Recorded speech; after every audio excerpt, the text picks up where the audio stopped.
everybody. Welcome to the new normal. I'm your host, Lisa Davis, aka Like Queen Lisa, and today we are bringing my dear friend, Dr. Reg McDaniel, to you with more information. This video or presentation has received a little bit of heat. It's a little spicy, so I'm going to bring him on to clarify some of the issues around it before we get the presentation started. And I just don't know what's going on in this world. So give us a like, share the video, help us break up this algorithm of censorship. We'll be right back right after this.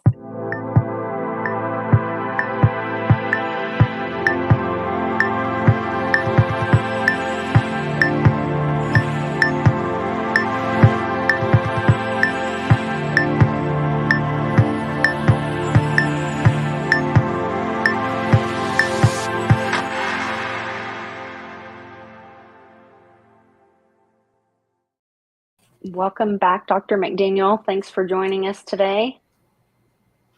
Glad to be here. Yeah, so you're out there causing trouble, poking around, and but you wanted to clarify a few things before we start the presentation, just to see if that would kind of help things out a little bit. Well, first I was going to say our last segment that we had was about I will soon be 90 years old, and I have never lived through a period when there is so much hostility, conflict, discord in society. And I started out the last segment that I felt like that I had to deviate from what I've been trying to do for decades of trying to simplify things, that I would have to get into some details of the biochemistry of life that it's probably more than you ever wanted to know as a layperson or even many professionals about how cells work and how our body works, and why from 40 nations, originally about 1,000 scientists and medical people filed the Barrington protest against politicalization of scientific information. And I was trying to share with you why these knowledgeable people were protesting some of the mandates and demands of the pandemic, and that the fact that decades ago science has shown the limitations of wearing masks and the distance between people, and how trying to implement that you can't even fly on an airplane if you haven't had an RNA shot, which according to the article that I shared with the people, that they had to go to Germany to find molecular biologists to write this article, because in our country, in the United States, there's been so much efforts to silence anyone that questions the political agenda that's being promoted by political parties and academic institutions, and people that have a attitude or a viewpoint that's different than has been traditional, and they don't want anybody to say anything. And yet here we sit. I would say I'm part of the confusion. And in this, Right. I went into the fact that as you listen to me, you may not understand everything any more than when I go to the symphony. I can't play any of the instruments and I don't read music, but I can enjoy the music.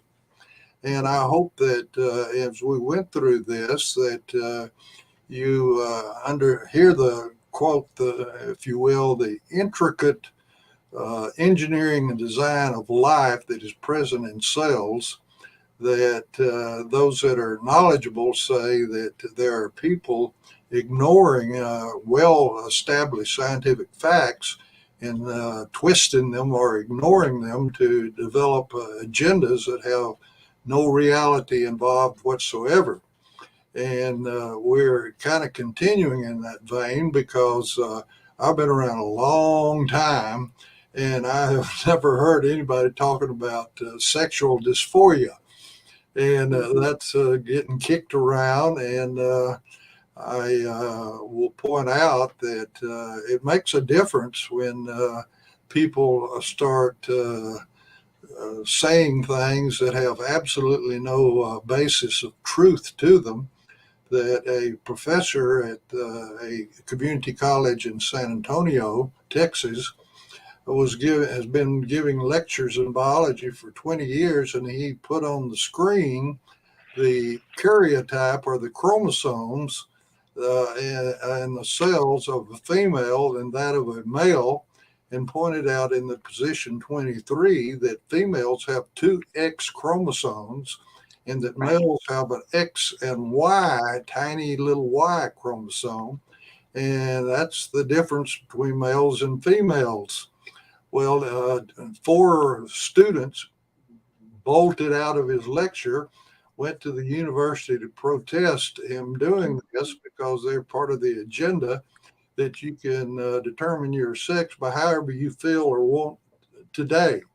And that some of them, and even some of the schools, are helping them against parents even knowing about it, having females having their breasts removed and having It's heartbreaking. hormones taken to change their hormonal balance, and uh, males who want to be females having their male genitalia surgically removed. And also in the public sector, there's some of the people that have been through this are trying to protest and warn other people, don't do this because it's a one-way street. And the teenage years are difficult years for the young boy and the young girl as well as parents. And there can be a lot of confusion and depression and other emotional problems. And maybe they don't feel some days like they want to be a masculine identity and want to be female or just the reverse. And that this is one of the big topics. And so we'll get into that a little today because the only reason we're going into this is that the dietary supplementation that I've been involved with now for 37 years makes all the cells in the body work better. It supports the genetics not only of athletic performance but the biochemistry of the brain, and that in all of this you probably have some confusion and wonder what in the world's going on.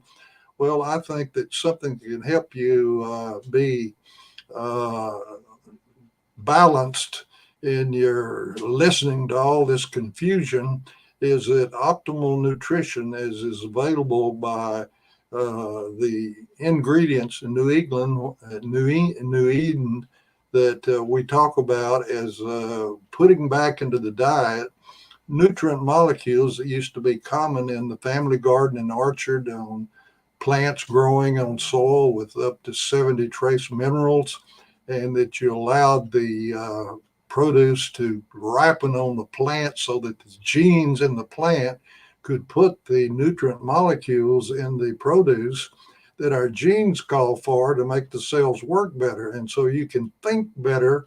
And on my computer, if you're interested, my email is capital R and all the rest are lowercase, R McDaniel at wellnessquest, WLLNESSQUEST.org.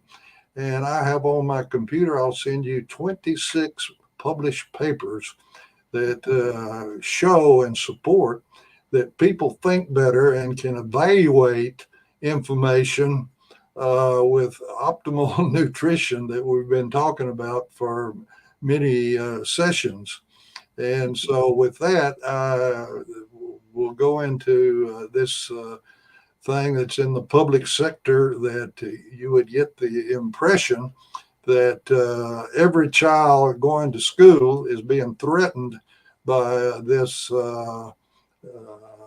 problem that the media would have you think is one of the major issues in the country.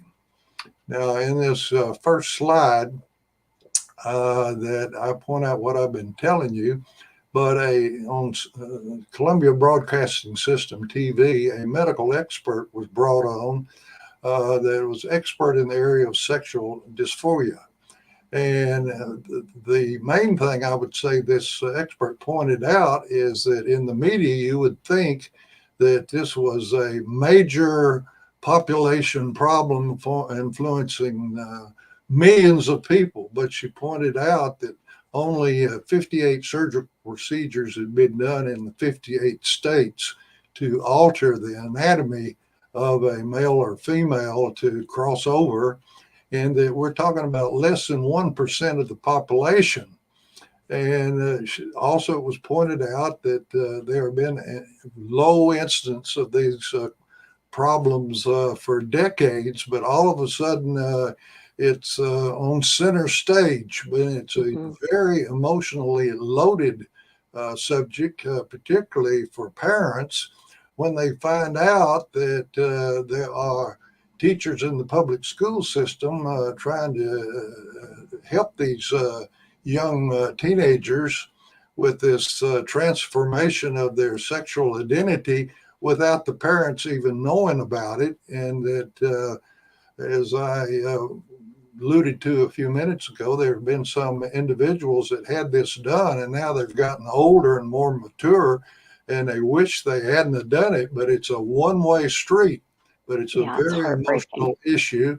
And rather than silence any discussion of it, which seems to be the type of environment many people are trying to impose on our society, let's talk about it hopefully in a balanced way. And in this balanced way, I pointed out that Friedrich von Hayek, it was a German economist that received the Nobel Prize in Economics, was being interviewed by Anthony Fisher of England, who has an interesting story all of his own, that he was an RAF pilot during World War II, and he came back after the war, and London was in economic collapse.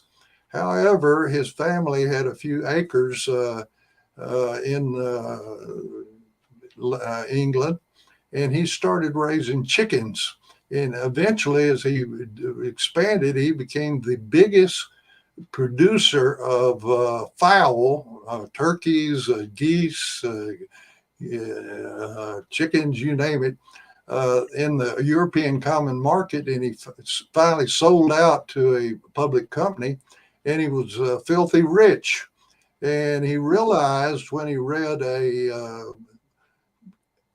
Reader's Digest reduced version of Friedrich von Hayek's book, Road to Serfdom, that he had found one niche in the English economy that the federal government didn't have a program to regulate it. And that allowed him to be incredibly successful by not having to fight the government bureaucrats about all types of regulations that he didn't have any. And he had decided he wanted to run for parliament and tell everybody about his success and why he was successful. Well, to this suggestion, he went to Friedrich Hayek, since he had written this book, Road to Serfdom, and asked him, is this a pretty good idea? And Friedrich von Hayek said, no, that's a terrible idea, running for parliament. Said, quote, politicians do not generate new government or social policy. They are just popularity poll takers voting with the majority just to stay in office. Well, that's a pretty condemnation of politicians in general, and I'm sure that there's obviously some truth in that as we look at our own government. But recently, Robert Kennedy Jr., who is a Democrat candidate for the president that some have been trying to silence what he wanted to say, but in an interview, he stated that there may be a herbicide, atrazine, causing sexual dysphoria. And this was the first time I had heard anything about this herbicide. And when I read this, I started looking into information about it, which I'm going to share with you, because here in Texas, we've got a saying, even a blind hog roots up an acorn every now and then. And so, Mm-hmm. even though Right. Van Hyke uh, said this very negative thing about politicians, was there possibly some truth in this statement that Kennedy had made? And I'm going to share that with you. So let's go to the next slide. Okay. I don't know if I can do slides because I have just a video, but I'll try to make that work. Well, the next slide is a list of about Let me see if I 15 can get there. different herbicides that are Okay. being sold in the market. And you will see that atrazine has pretty well stayed the same amount for years. However, that the most popular type of herbicide is Roundup, and that its use was increasing.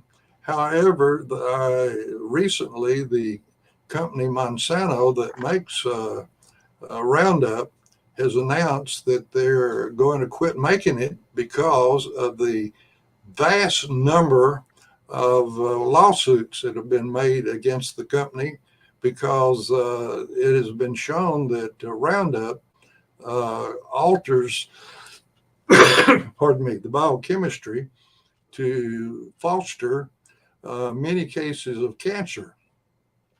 And this is the molecular structure of atrazine, which is relatively small, and you can see that it's got only 8 carbons and 14 hydrogens and the other types of radicals, and that the Roundup down there, and that the atrazine was only 72 million pounds, or nearly $2 billion sold in the market, but they only sell it to certified individuals that have been through government regulatory regulations, and it can't even be sprayed on roadways. And it's used primarily on corn and sorghum and sugar cane, but it's been banned in Hawaii, Alaska, and U.S. territories. Well, they're still using Roundup, and it's more than twice the amount of atrazine, yet they're going to quit making it because of all the lawsuits and the damages. And the reason I put these two up here is both of them interfere with the biochemistry of life of plants. Okay. And that you would say, well, I don't have to worry about it. But what people in general don't realize is there's biochemistry in plants that is very similar in many ways to some of the cascades of biochemistry in animals, which also includes human beings. And if it interferes with the biochemistry of life in a plant, you better be very careful about spreading this stuff around broadly, because it may have an influence on animals. So that's why research has been done on this. And if you can find the next slide somewhere in there, Okay. understand. While I'm looking for that, could you address my mom's asking questions? She said, could they just add something to it and change the name? Or would it be identified by the compound the way that you have it listed out? Well, that's a good question. As you well know, many companies have trade names, and it would not surprise me at all if atrazine doesn't have different names, because its ownership has been through several companies, and the last company to get it was in China, which allegedly has less limitations on toxic products. And this was the slide I was talking about, the Okay. various herbicides and how Roundup was increasing, and atrazine had been about the same. However, because of these deleterious effects of Roundup on causing malignancy and so many lawsuits, they're just going to quit making it because they don't want any more lawsuits. Now, Mm, if you can go to the slide where we started the research on animals, I okay. don't know whether you're I'll having do trouble my changing, best. but Yeah. I just have to there's kind a of slide list of forward. animals that have been done research. And before we go to that, there's the list. They Okay. have done research in fish, reptiles, amphibians, birds, and mammals because you can use different amounts of this atrazine in animals, though there are committees many times at particularly veterinary schools that really make you toe the line in how you can use animals as research models. But anyway, they did research of these, and what did they find in all of these that was common? Number one, that in the males they quit making sperm, and also the males of these different species, there was demascularization. Remember where we started this about sexual dysphoria, Hmm. about the comment made by the presidential candidate that there is a problem about uh, boys that are exposed to this drug. And uh, in one of the environmental journals, they pointed out that over 500 miles away, they found out traces of atrazine in well water that had been sprayed on the surface, and it entered into the water table and it migrated up to 500 miles away. And the Wow. question is the low amounts of this causing decreased sperm production, demascularization of males, and the feminization of males, and that certain numbers of them have not only male uh, but male and female different anatomic and emotional activities that they call hermaphrodites. Uh, Okay. there, if you show that slide about the boys, there is a article written by a Indian author that he points out that the boys are not okay because of what uh, Kennedy was saying, amplifying this, and what we just showed you happened in the animals where they had given different small amounts. And I might add that in toxicity, often you talk about parts per million. Does it cause a problem? Well, this atrazine was tested in parts per billion, Oh, which is wow. a markedly lower level. And they point out that this causes boys become feminized, and they wonder if it's bothering girls. They're already feminine, but there's so much depression and despair among females. They wonder if it's bothering them. And of course, the author is named Gupta. And Hmm. he also points out they're doing surveys of large numbers of young adolescent males and females, and that because males have this kind of emotional image type thing of being a strong, resistant Tough guy kind of thing. guy, so to speak, Hmm. that they think that there is a false report on how much many males are being affected by this atrazine because males don't want to admit that they're not he-men, and so that any surveys may be skewed that don't really reveal the truth. Next slide, please. Okay, I will do my very best. Let's see. I think you're doing I can wonderful. get to, is Now, this this parts was per a billion? study done just in frogs, Okay. and they were only exposing them to 2.5 parts per billion of the atrazine. And 10% develop fully functioning female organs. They had ovaries and they produced eggs.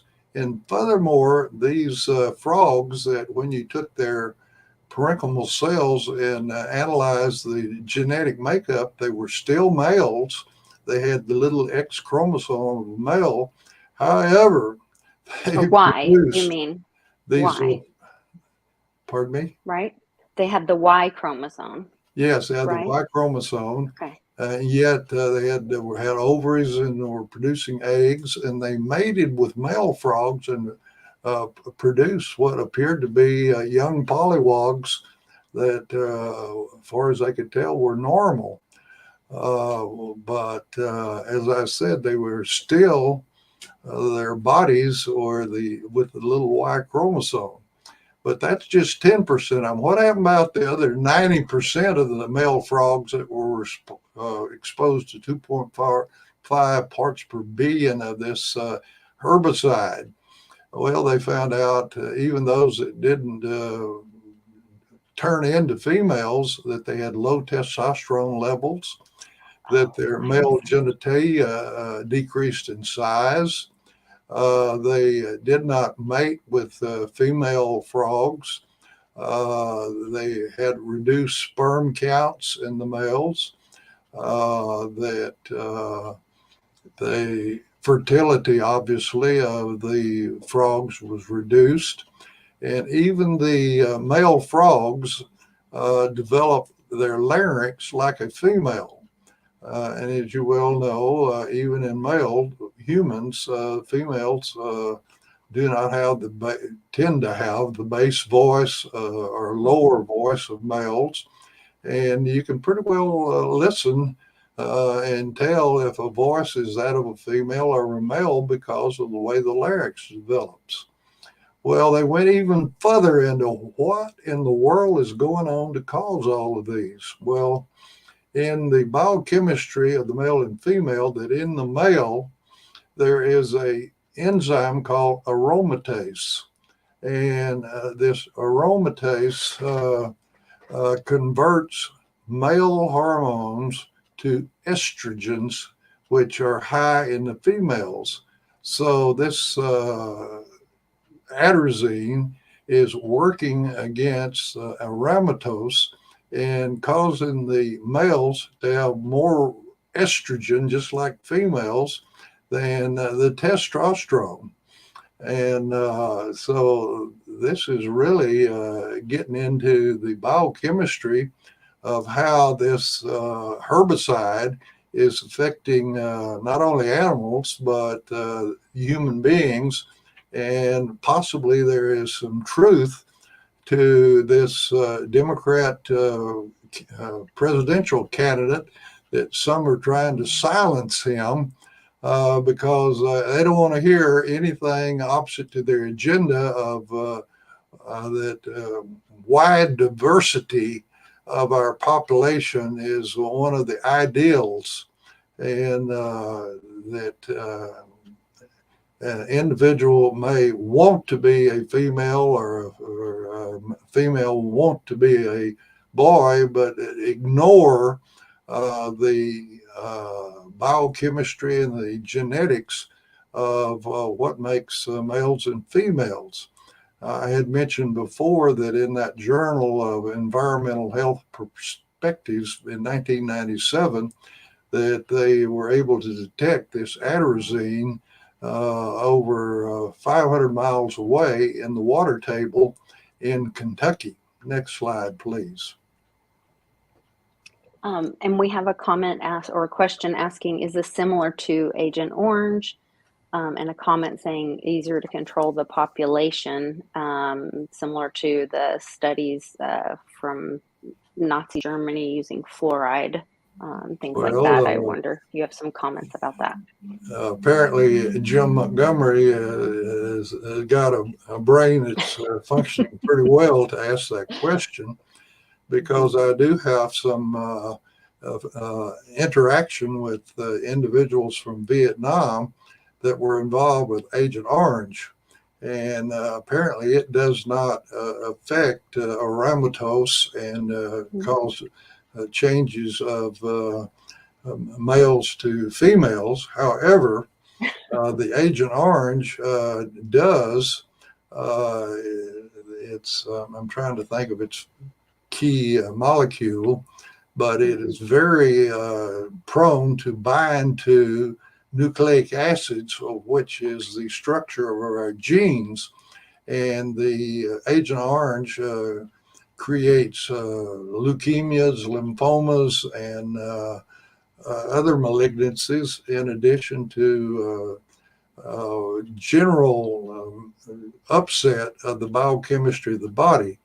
And I worked with a individual in California that had been mixing by the barrels of Agent Orange that they were spraying from the airplanes, because it's a herbicide that interferes with the biochemistry of the flora in the jungles, so that they can reduce the all the plants and Mhm. see the enemy.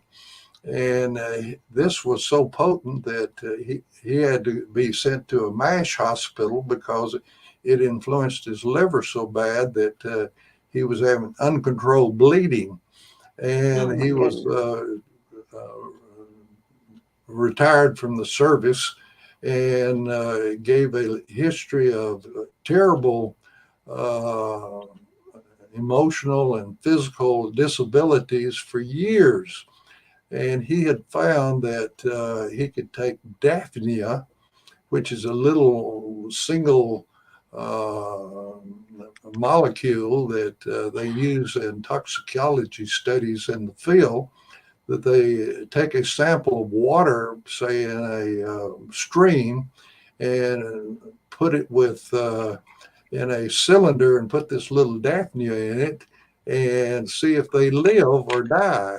And then they can dilute this water sample with pure distilled water, and by the dilutions find out how much of whatever the toxin is in the water, that the little Daphnia will live, and the next dilution they die.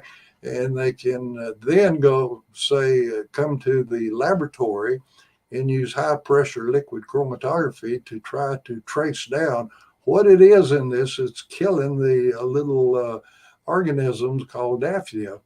Well, the reason I tell you that is he found out that his urine would kill the Daphnia, but he got on the more comprehensive nutrition that we Oh, talk wonderful. about from week after week, that Yeah. is built around the principal active molecule in aloe leaf gel called acemannan.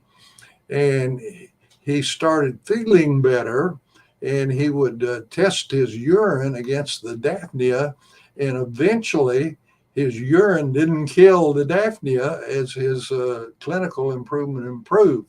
So that's my experience with Agent Orange. It's bad Wow. stuff. Again, anything that kills plants has the potential to upset the biochemistry in some manner of animals. And of course, that includes you and me, because we're in the animal kingdom. And so I hope that's responsive to that question Yeah. about That, Agent Orange. that's It's yeah, that's bad totally. stuff, not only for plants, but it causes terrible biochemical upset in humans, just like this atrazine we've been talking about. Mhm. Thank Now, you. one of the things that in this public controversy that in discard we talk about is that, lo and behold, we found out that atrazine decreases greenhouse gases. And as you well know, one of the political agendas is to quit using gasoline and diesel, and Mm-hmm. to penalize the oil and gas industry with the idea of promoting the wind and sun rays against panels to create energy. And so, unfortunately, atrazine supports the agenda of those that are eaten up with the idea of going to green as fast as possible, regardless of what might be happening in the society. And it points out that now there are over 7,000 published papers about the deleterious effects of atrazine. And this is science, a search for the truth. And in the public sector, this is probably, if you're like me, I had never even heard of atrazine until this Mm-hmm. politician brought it up, and then I went to search for it. So again, there's a general thing that anything that interferes with the life of plants has the potential to interfere with animals, which includes humans. And that is the truth about what I'm trying to share with you about Not a political statement. more Right. all those 7,000 papers if it Right. supports something that they have in their agenda to decrease carbon dioxide production and methane and other uh, molecules that burning oil and gas can produce. And when I'm going down the highway and I see all these big, countless diesel trucks running on diesel, bringing us the products that we have on the shelf in our grocery stores and other stores all over the country. How in the world? Well, the fact is, I recently had a contact with an individual who's works for a company who one of the owners has interest in a truck building company that makes these big 18 wheelers or 16 wheelers on the highway. And out of Washington, this Go Green group said, we got to go to battery operated trucks. Well, so they built one and they put these batteries on it, and they found out this truck could go only 300 miles until it Mm-hmm. needed to recharge, and that it took 9 hours to recharge that truck. And so they couldn't use it for cross country uh, moving of goods like we see on the highways all the time. They have put it on a small, less than 300-mile route, and that's the only place it goes. And they scratch their heads about how in the world these countless numbers of diesel trucks can ever bring to us the goods that we have become accustomed to in trucks that can only go 300 miles when it's about 2,000 miles or thereabouts from one side of our country to the other. Right. This shows you how people's agendas can get in conflict with the realities of things that are in our environment. And you have to scratch your head and say we need to have open discussions about various issues that individuals with an agenda want to mandate for all of society without having a balanced discussion about the upsides and downsides of some of these decisions. And that's the only reason we are talking about this dysphoria. Okay, I Mm-hmm. think the next slide is another subject. If if I Yeah, remember. I just want to interrupt just for a second. We had an opportunity to hear I'm sorry, General Flynn speak Monday evening, and he was echoing a lot of your same points and statements, and he talked about that God gave Americans common sense. That was one of the great things, and that one of the things that we really need to do is to really govern locally. And that's one thing that we can all do, is to stop, when these mandates are handed down and these big ideas from, you know whether it's, thinking that greenhouse gases are something that is that's the most urgent or the most important thing to be focused on. Well, that's great that the UN or the WEF or the WHO or the whoever thinks that, but what does the local community think? And then we, the people in the local community, need to hold our leaders, our immediate leaders, to task.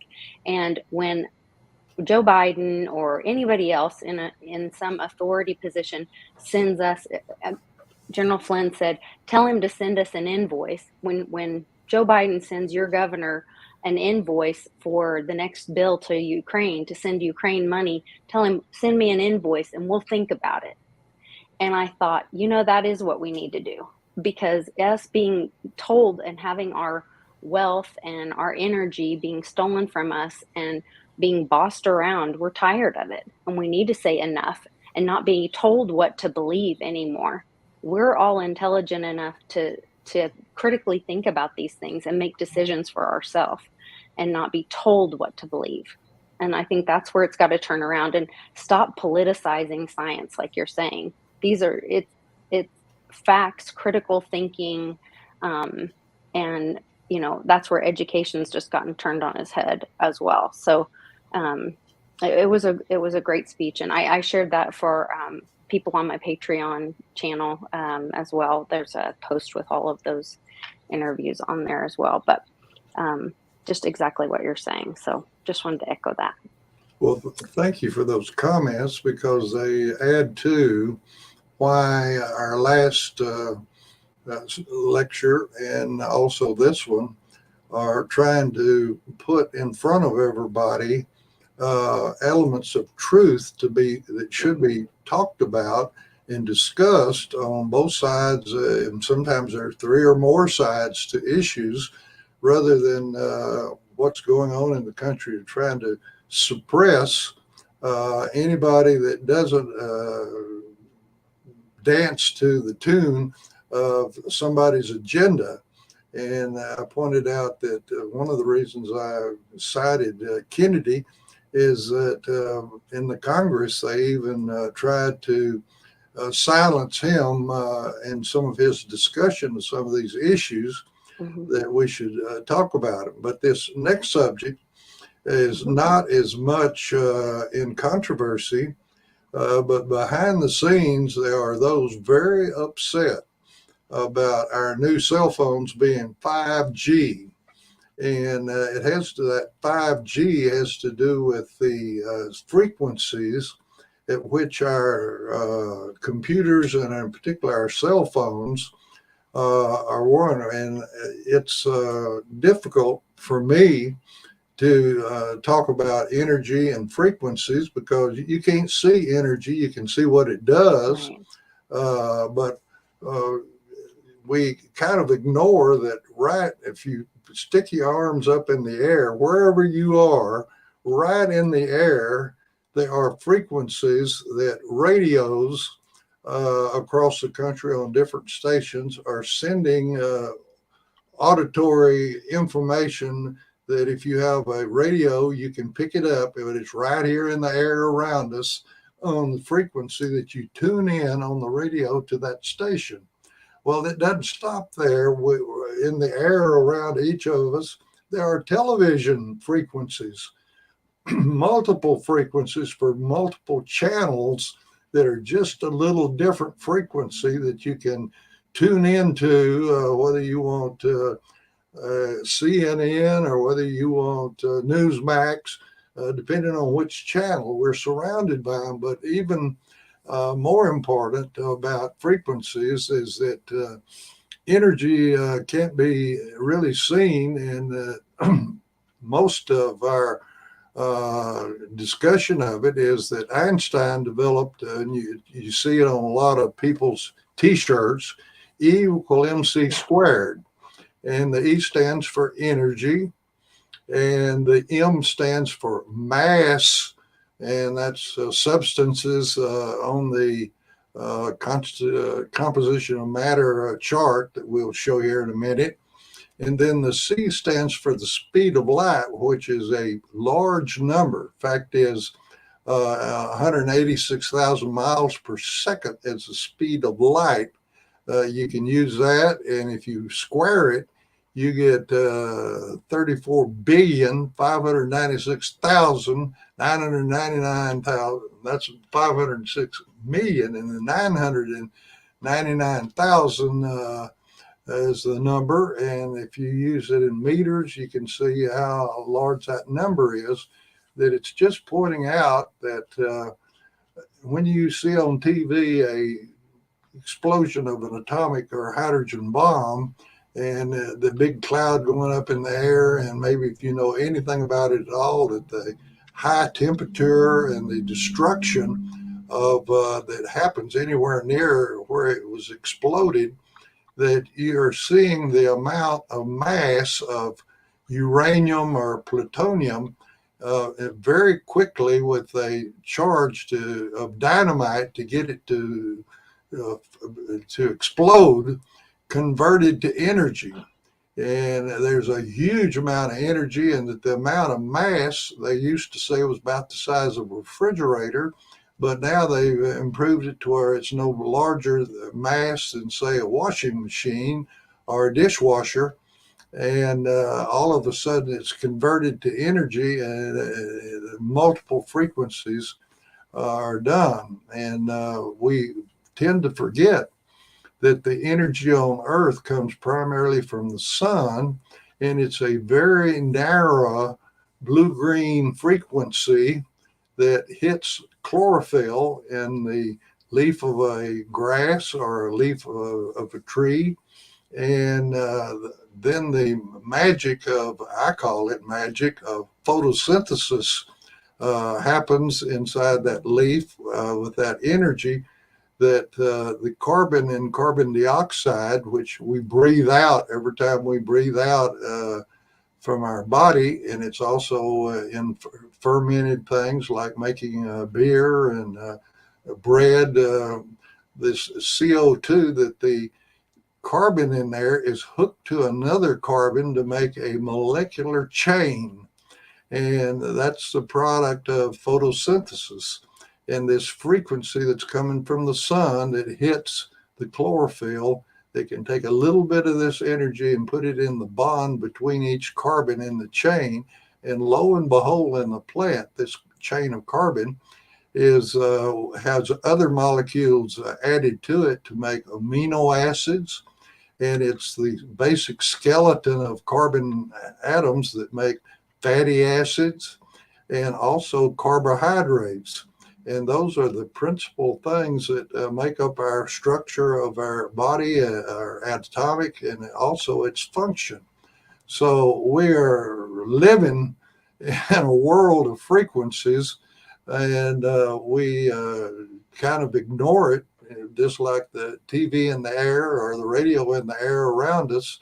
That if you have a little pocket radio, you can pick it up sitting right wherever you are, or a small thing. So let's go to the next slide. Can I ask you a little woo-woo question really quick? Sure. So recently with the Hawaii fires, with what you just explained, I don't know if this makes any sense, but my radar went off. As you're explaining the blue-green frequency of the sun or chlorophyll, could that there have been these pictures taken where there were these homes and blue cars and blue roofs of homes that were not affected or didn't burn, but then all this destruction all around it. Could there have been some kind of energy or frequency that destroyed everything around it, but because it came from maybe a solar flare or was part of this energy or frequency that used um, that frequency, I don't know, that like isolated that frequency or color to not damage those items. I don't know if I'm explaining that properly. Well, what I can do is I can definitely tell you that I do not know the answer to your question, but these frequencies are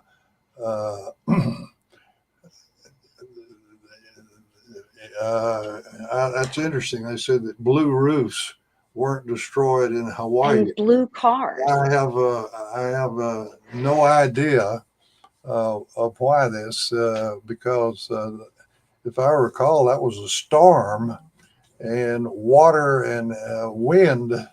Of course, it's whipped up by our environment, but I do not know the answer to why blue roofs weren't destroyed in Hawaii. And it might have something to do with frequencies, but Very I'm interesting. trying.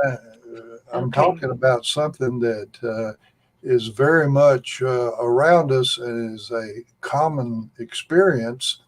Hmm. But I am very limited in my knowledge about energy, and let's But just this is proceed all and around us. I'll Yeah.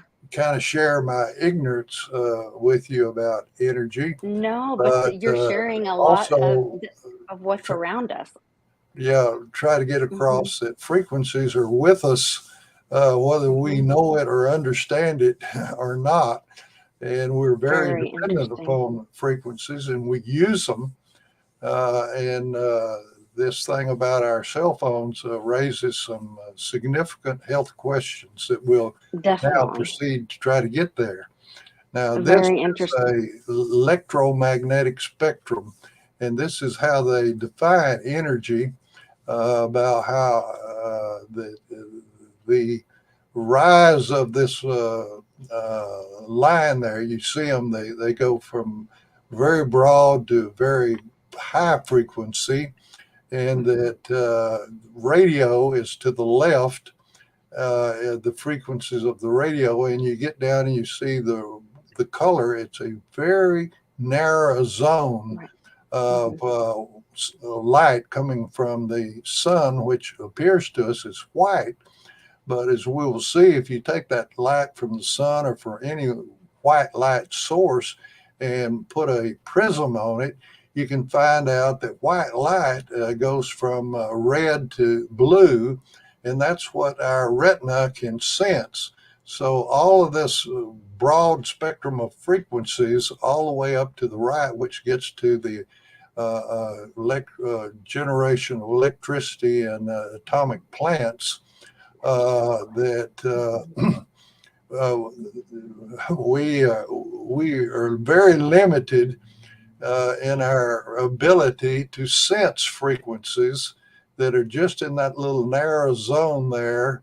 I think it's from about 300 to about 600 nanometers in that zone that our retina can pick up. But we're these frequencies are all in our environment. Let's go to the next slide. I think Okay.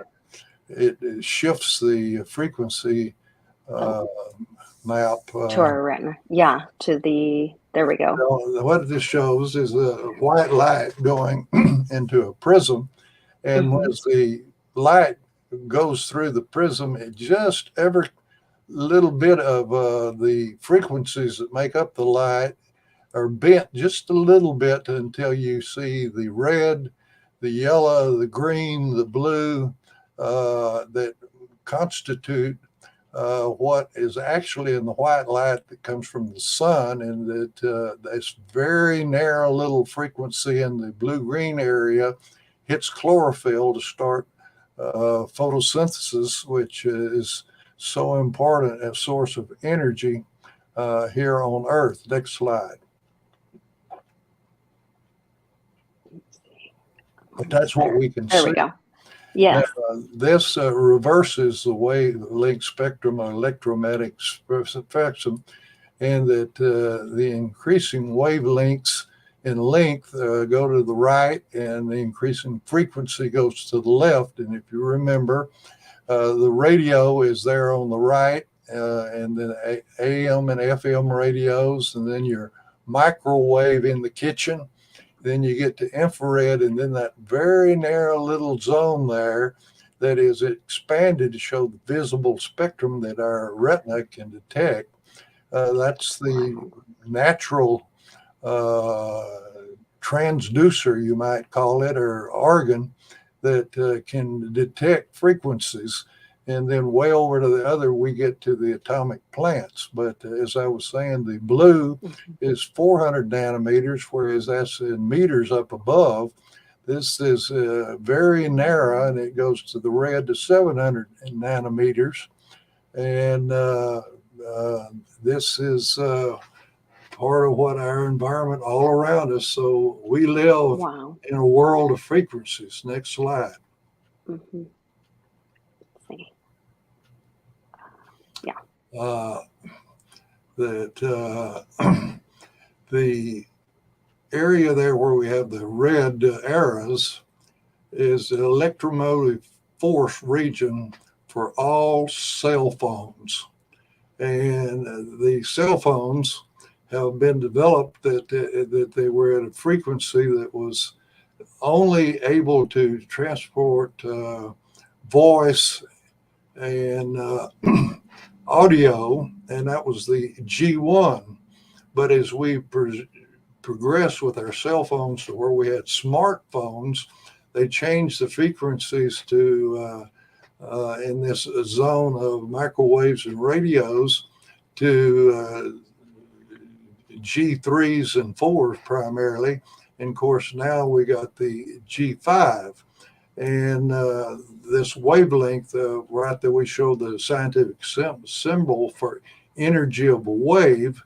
And the frequency of the that we're showing in the thing is when it keeps going counter like the high frequency or low frequency.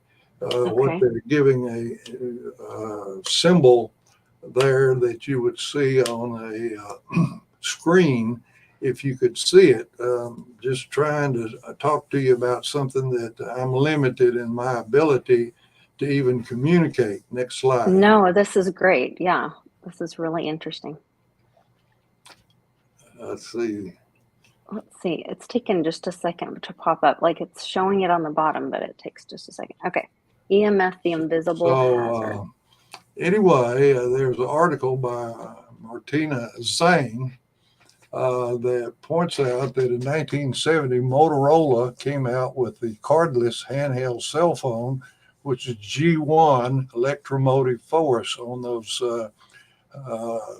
charts of frequency that we've been looking at. And immediately they became a controversy.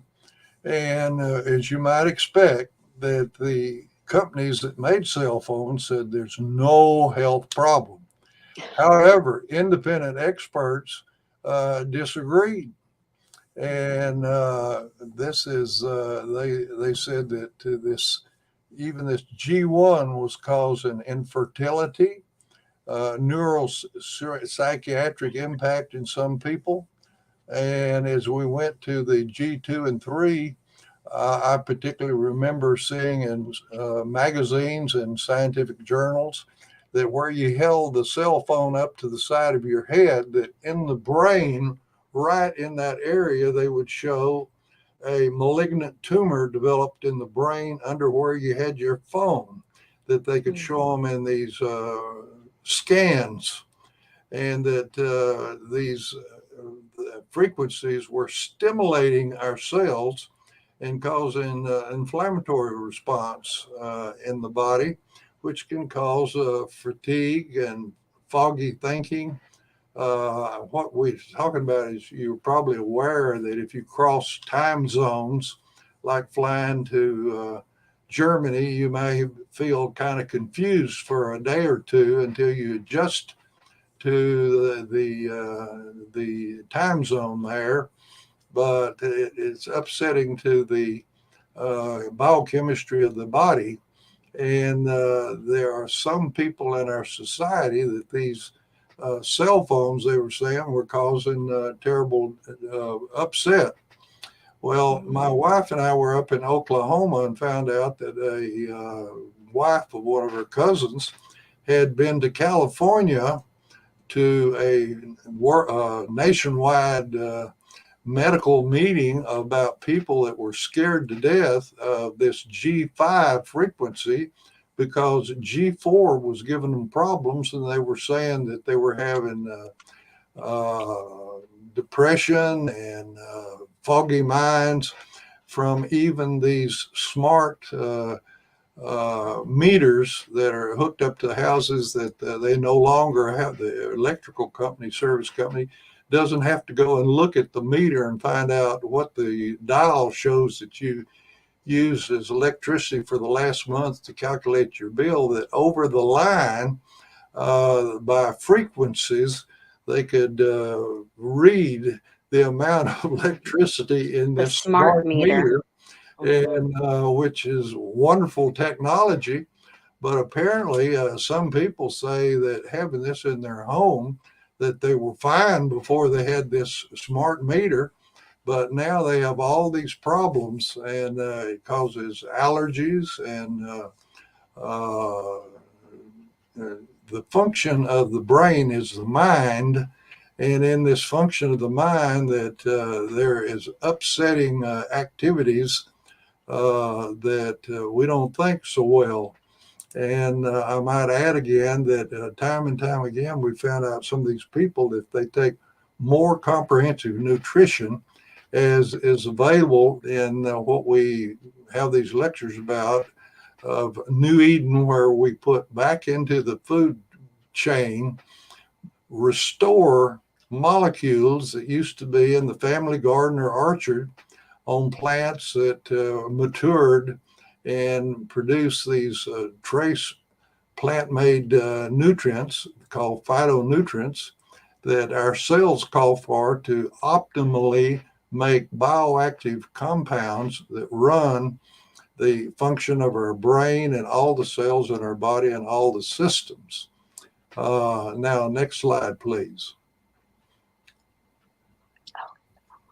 Okay. There are published papers that independent individual scientists that have no obligation to the companies that make the instruments that are being sold, that these frequencies cause health problems, and that particularly the G4 frequency was the source of so many of the scans that they were showing brain tumors right under where you put the cell phone. And you've probably noticed that some people have a Bluetooth type thing, that they have a little thing in their ear so they don't have to put the phone up beside their head, that they don't want to bring these frequencies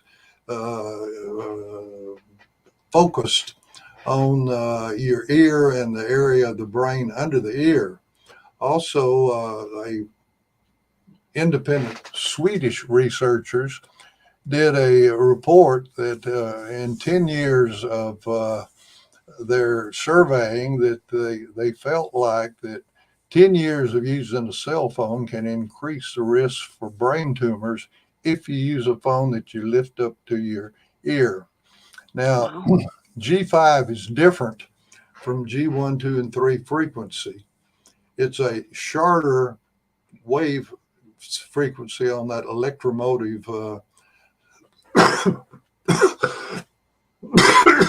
chart that he showed you. Mm-hmm. But it does not, G5 does not penetrate a bone like a G4. However, the antennas, because it doesn't transfer as far, there are more antennas, and lo and behold, the antennas generate G2, G3, and G4 frequencies to produce the G5. And so that's part of the controversy of those that are criticizing G5. Okay. G5 only penetrates our skin about 9 millimeters. Not millimeters, but micrometers. But you're still receiving 2, 3, and 4. Yeah. And So, even though it doesn't penetrate bone, one of the things they point out is that in the spectrum of frequencies that come from the sun, that in the UV portion of it, that UV light produces malignant melanomas, which are cells in the skin, that it's a terrible malignancy, which is one of the poorest managed by health, by surgery or radiation or any type of chemotherapy.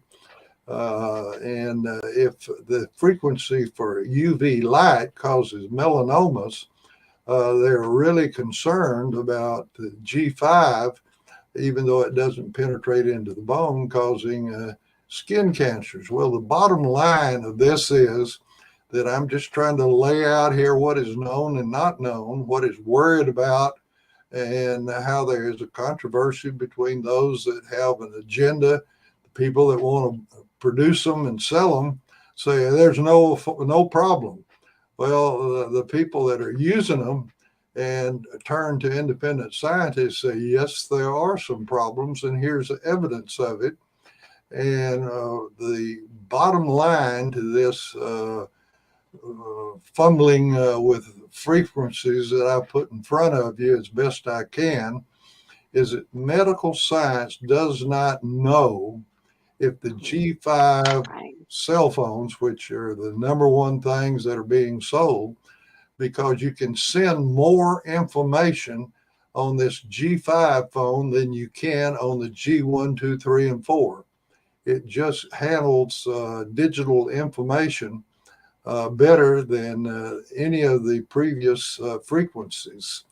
And the final answer is out there somewhere in the future, but what I'm trying to say is we ought to discuss these things and try to be knowledgeable about them and follow the truth and look for tangible evidence of either it's evidence of safety or either evidence of a deleterious effect and what might be done to reduce the risk, like those people that are using a little Bluetooth device in the ear so they don't have to take up the cell phone and hold it up against their head and have these frequencies bombarding, not that go through the bone and into the cells of the brain, and apparently cause problems.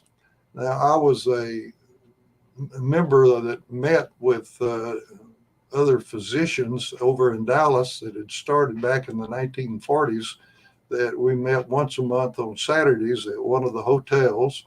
And lo and behold, my sponsor from the physiology department at Southwestern Medical School offered to come in. He was a PhD and not an MD, but he wanted to tell us that here we hear all this stuff and controversy about frequencies influencing our cells deleteriously.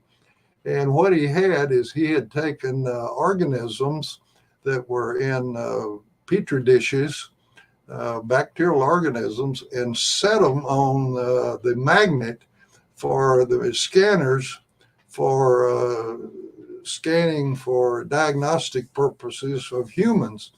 And what he found out was if you set it up there and leave it, that you got mutations in the bacteria, because he was scratching his head because he felt like that this was evidence that independent evidence that these frequencies can wreak havoc with our cells And one of the things I didn't tell you that I found out in this 37 years of focus on starting with what in the world is it in aloe vera leaf gel that could support health, is that the DNA, the nucleic acid code in the plant kingdom, is identical to the DNA in chromosomes in the animal kingdom.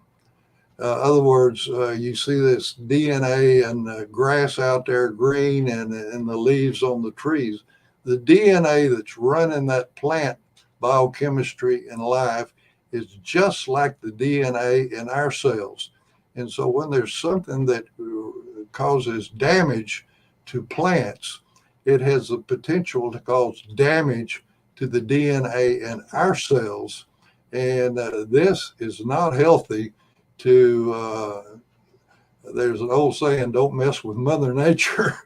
Well, these frequencies more than mess with the code that is in the DNA that runs the biochemistry of our cells and all the systems of our body.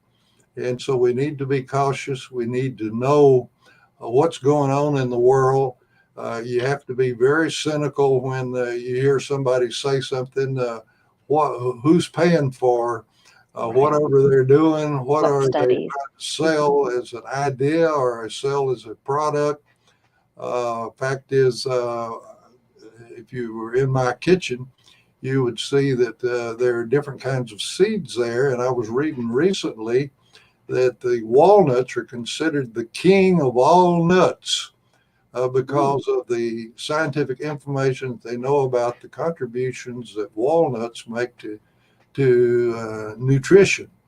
Well, immediately I have to ask, I wonder if the walnut industry put the money together to find the researchers that would do the work that they want done, that have published the papers of how great walnuts are, because they wanted to keep getting money to do research, because these academic researchers used to be financed by tax monies from the federal government and the states, but now so many of them are informed by their university administration.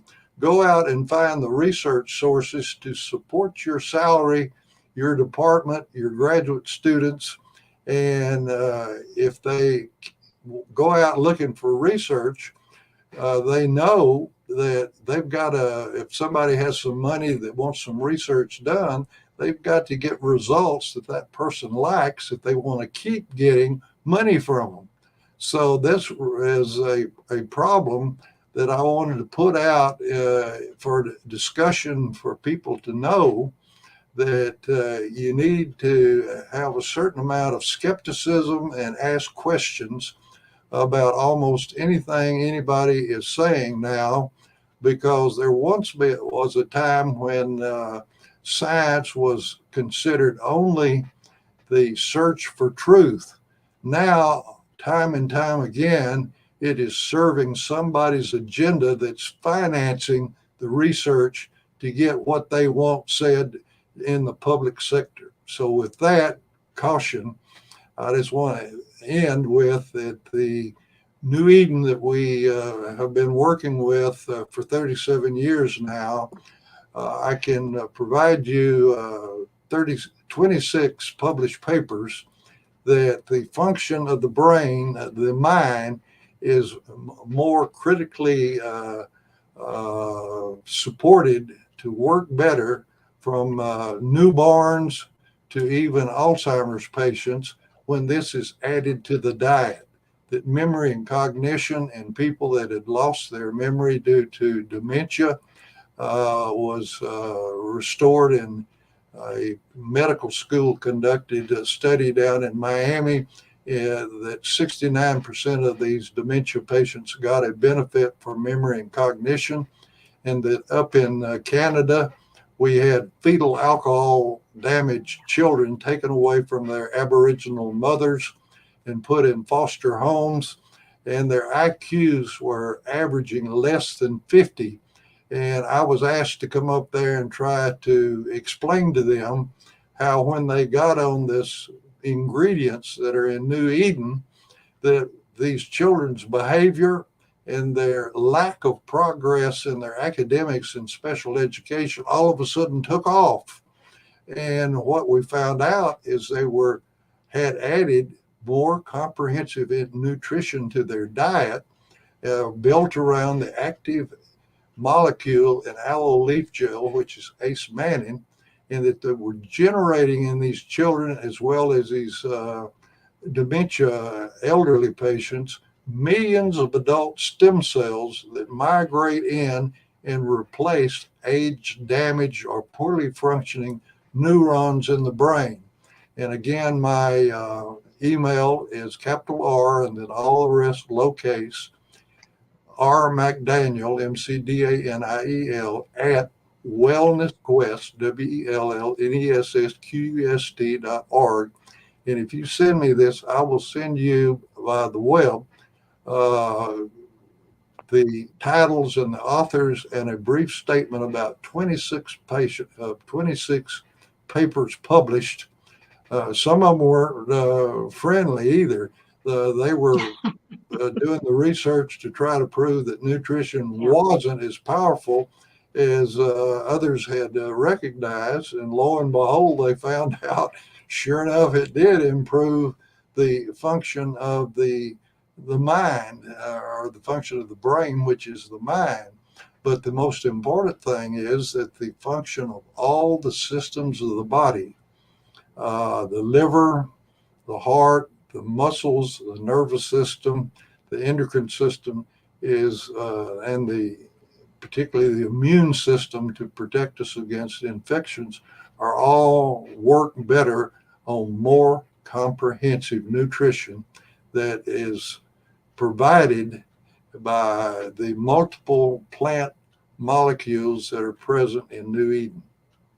Absolutely. And you were skeptical yourself. That's how you came to find these benefits of nutrition. It's a wonderful story. If you guys want to hear any of other Dr. McDaniel's other videos that are on my channel, please go to my playlist and click wellness, and you'll see a whole list of library of informational videos from Dr. McDaniel. You can also go to, in the link in the description, you can use my link, or you can go to Wellness Quest, and when you place your order, you get a discount when you use auto ship and purchase or get on the auto ship for 6-month order of New Eden. You get a free probiotic with every month's order. And also a discount for that. And then there's an opportunity to write a little note if you have any deviations from normal, and they can send you more information that way as well. So please use all these resources to make your life more full and healthy. And thank you so much, Dr. McDaniel. This is just, these are probably my favorite. I love, so exciting learning this. This is where we do need to have this open, non-political conversation where we're sharing information, critically thinking, and just talking about the facts. So I appreciate you very much. And you can think and evaluate better with more optimal nutrition. That's right. That's right. So get your New Eden today and share this video. Tell a friend. Thank you, guys. Bye. Blessings.